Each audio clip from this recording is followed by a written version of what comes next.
Hi guys, Nathan here from Summon or Nothing. I've come from Cornwall. I'm in Devon at Dartmoor at the minute, and Cornwall's been hit by extreme weather. I took Moby for a walk this morning. We got caught in a thunderstorm. It was fairly vicious, lightning, hailstones. So I thought the best thing to do would be to come to Dartmoor. Rather than just being a hike, I thought I'd add some sort of purpose to it. So if you've seen any of the kit videos that I've done, you will notice that I've bought various amounts of new kit. So I thought what I'd do is I'd come out, see how the pack feels, get it adjusted right to my back, sort of put it through its paces. I've got a new Berghaus Aran jacket. I'm going to see how that is, get a proper walk with a pack on my back and see what the breathability is like in that sort of weather. Also, I'm layering properly. Got a long sleeve wicking top on underneath a fleece, and then I'm going to have the Berghaus jacket on and sort of see how the layering system is. I bought a new sort of synthetic quilted jacket, which is an OEX, which I think is like a Go Outdoors own brand.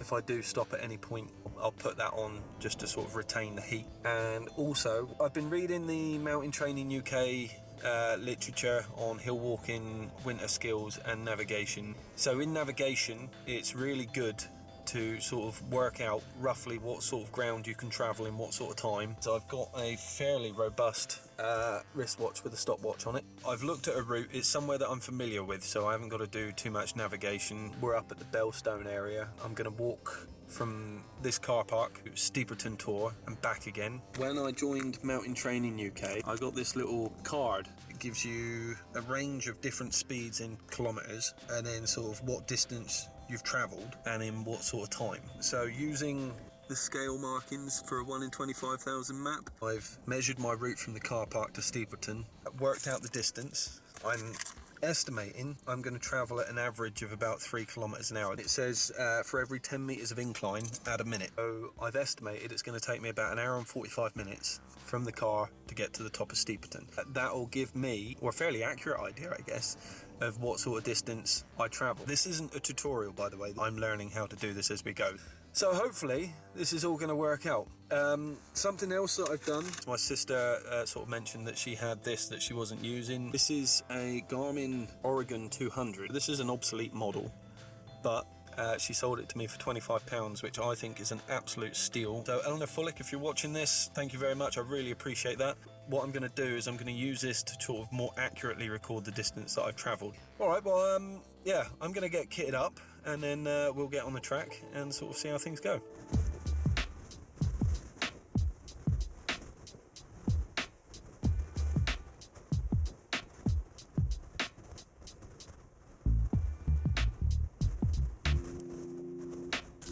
Okay, so I'm barely a few hundred meters in, really. What I was unaware of was the Oregon 200 here. I reset the trip computer before setting off. It's tracking my speed, how much time I've been moving for, and how much time I've been stopped. So that's what I was going to try and achieve with a stopwatch. So I can sort of forget about using the stopwatch now and sort of try and entrust that to the GPS, because it's probably going to be far more accurate than I'm going to be with it. It's telling me I've done 1.4 kilometers, and it's telling me I'm averaging a speed between 4.5 and 5.5 kilometers an hour, so massively faster than sort of what I'd allowed for. I think keeping track of your pace is a real key element that me and Trev have been missing of our navigational skill. The track that I'm actually walking on is in far better condition than I'd assumed it was going to be, so this is helping somewhat with the pace. We'll see what the average pace comes out at by the time I get to the top of Steeperton, because I haven't actually started any of the 160 meters increased altitude or whatever you want to call it yet.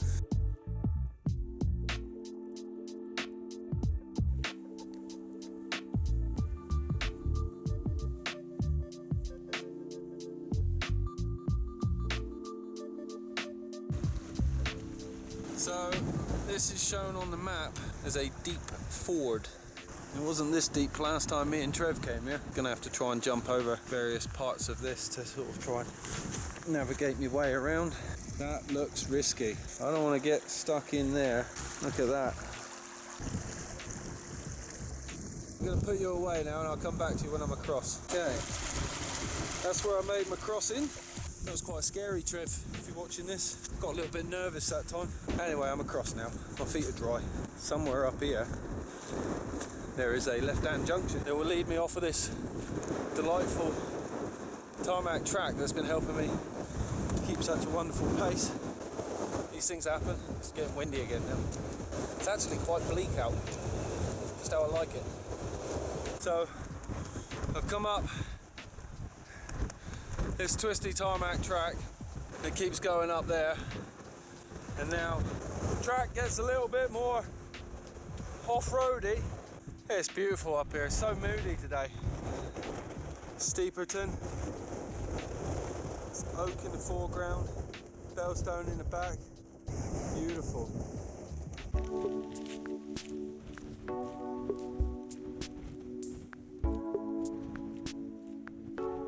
So I've arrived at a path. I can see Steeperton. Yeah, look.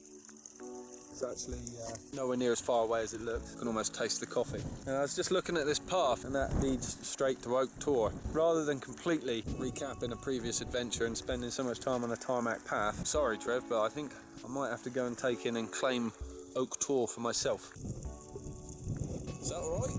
I don't know, I feel weird being up here without you, mate, to be honest. It feels a bit strange.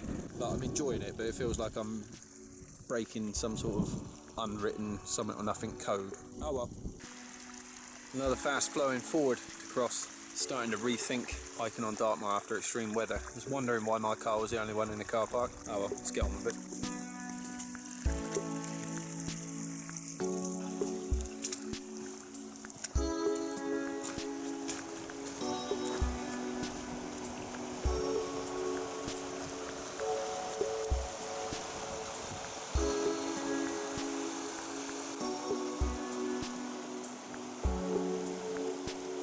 So I arrived at that sort of crossing point on any normal day with a normal sort of rate of flow in this stream.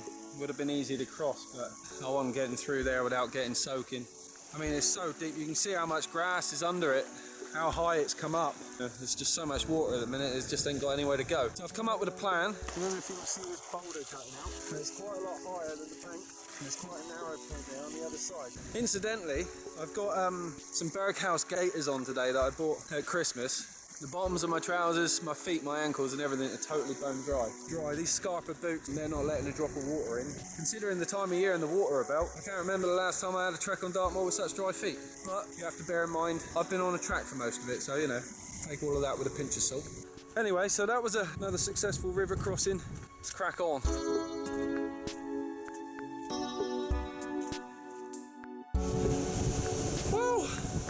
Okay, so this is the range hut. The wind is so strong, I couldn't even set the camera up if I tried on its own.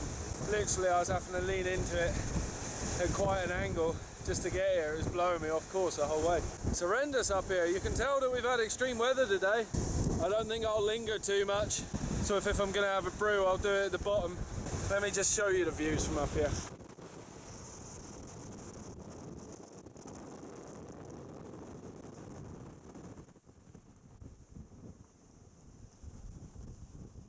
So I reckoned it was about 4.5 kilometres, and the screen says it was 5 kilometres, 0.14, and I thought it was going to take me an hour and 45 minutes, and it's taken me an hour and 7 minutes. My moving average pace has been 4.6 kilometres, including going uphill, but some of that can be attributed to the fact that it was all tarmac. Hopefully, I can work out how to use that information. I need to collect some more data on different terrain before I can start making it a reliable resource to plan how long a route's going to take. Right, I'm going to get out of here, start heading over to Oak Tor, I think. I'll catch you guys in a minute when I'm down in the valley. I'll have a little brew. That was, not gonna lie, that's actually a struggle to get back down. I was literally leaning sideways. Oh, we're now back down once again, looking at how to cross this freaking river. Ooh, a stepping stone. Stepping stone. Right, I'm gonna negate this. Gonna get back round there to where I should have crossed and the track is. And I'm gonna put a brew on. I'll see you guys in a sec. So there it is, guys, the low alpine ascent 4050 on its first outing. Holds the hiking poles fine. Bar a roll mat, I got everything in there, including sort of 5 meals, stove, gas, quilted jacket, sleeping bag, bivvy bag and liner. Tarps in there with all the pegs. I wanted to test it with realistic weight. It's comfortable, it's really comfortable. The only thing I will say is my back has been really warm, which today is nice. It's really comfortable and insulative back pad, but on a hot day, I get the feeling I'm gonna suffer. All I wanted to show you is that other than being usable with a bladder, there's nowhere to actually put a water bottle that's easy accessible. I looked in Go Outdoors briefly yesterday to see if they had any of those pouches that attach to your shoulder strap so you can put the little like sort of 300ml bottles in there, but I couldn't find any. I tried to figure out a way to make my water bottle more accessible, so for now I've attached this desert camo webbing pouch, an old military one, which is great.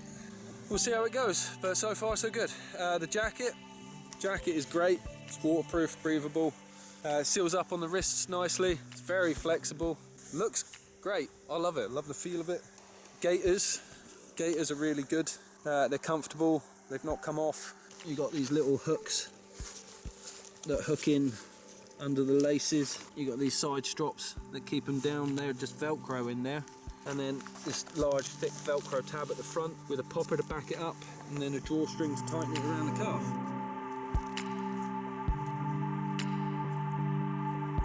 Okay, had a coffee, had a Snickers bar, feeling pretty good now. Whilst I was sat there drinking my coffee, I was having a fiddle with the GPS, and there's a geocache function. It gives you the description of the cache and everything, the clues, the hints, what you might find. There's actually a geocache on Oak Tor, which is where I was thinking of heading now. I'm going to go on to Oak, tick it off, have a look and see if I can find this geocache now. For anyone who's relatively new to hiking, and maybe geocaching would be a great place to start for picking up some basics of navigation. I mean, it's great fun. You know, it's like a treasure hunt. There's clues, there's treasure to be found, little sort of Tupperware containers and whatnot. You can sort of leave a little calling card in there or whatever. Just go and download the app on your smartphone. Sort of, you know, whilst you're building up your kit to do something more serious like overnight camps and that, you just get a little day sack, bit of lunch, and get out and have an adventure. Anyway, I'm gonna crack on to Oak Tor, and then hopefully in a short while we'll see if we can't find this cache. So this is Oak Tor. I've had to put my hood up. The wind up here is incredible. I think the actual temperature is a little bit above freezing, but the wind chill is very cold. If I could be bothered, I'd get my gloves out of my pack, you know?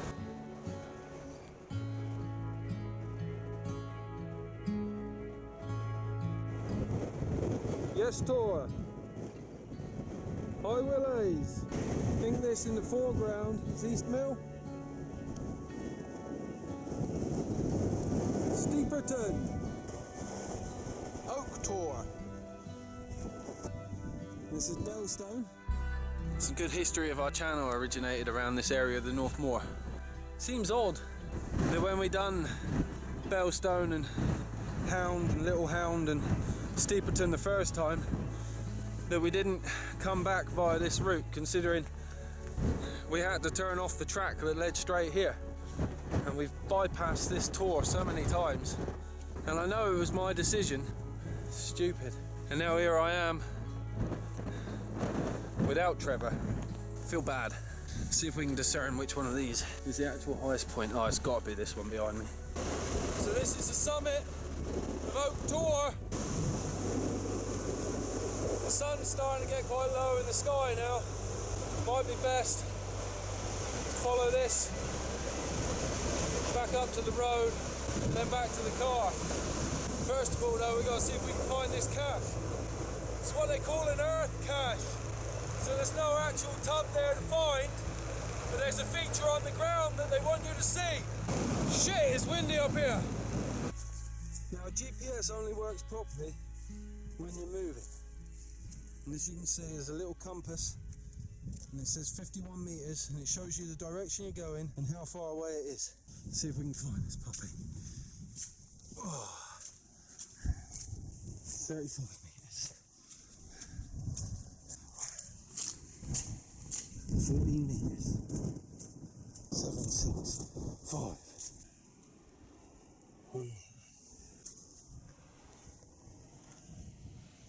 I'm guessing that maybe it's this slab. I won't read you too much about it, but basically there was some geological feature part of this, they wanted you to measure and then report back, and when you put that information in, you'll earn yourself a smiley face on your little digital check card on your account. Well, that's geocache located. Well, I'm saying it is anyway. If you know any different, please point out in the comments below. Yeah, cool. Okay, so just coming up 3:30, got a couple of K to cover to get back to the car. Hopefully, I'll be back to the car by about 4 o'clock.